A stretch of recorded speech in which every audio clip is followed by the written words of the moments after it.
Hi everybody, we already know that the topic today is the coronavirus and its repercussions.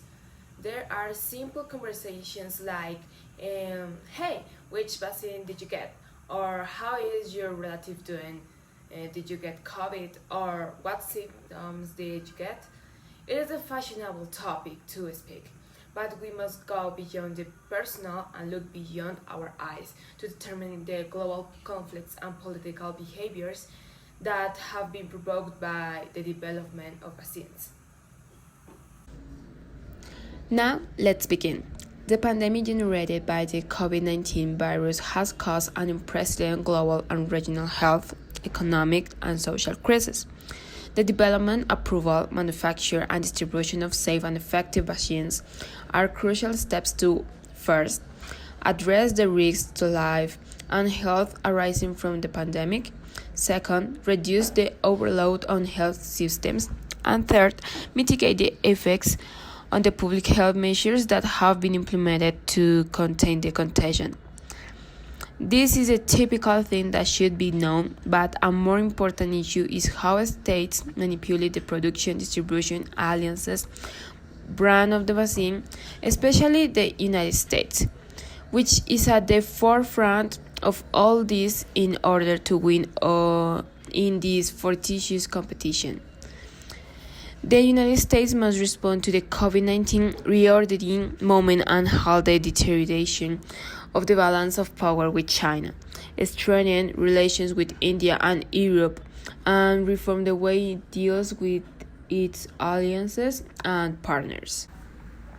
In the midst of the coronavirus, the United States must adapt to the new normal imposed by the pandemic as it manages its alliances and partnerships in the Indo-Pacific. The coronavirus presents an obvious hurdle to the cultivation of personal relationships. Take this current emergency to deepen public-private strategic dialogues, both domestically and internationally, as the public and private sectors determine best practices for responding to the challenges of the coronavirus.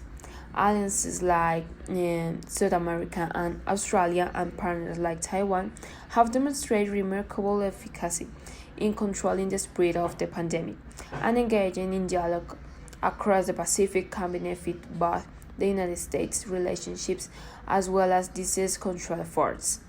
In this aspect, liberalism can be evidenced, since there is international trade. Example, trade becomes a medium of communication, depending on expectations of peace with the trading partner, and create interdependence. On the other hand, there is the development of the vaccine imposed by the United States. The Food and Drug Administration approved the first vaccine against COVID-19. The vaccine is known as the Pfizer-BioNTech vaccine and is 91 to 95% effective in treating the virus.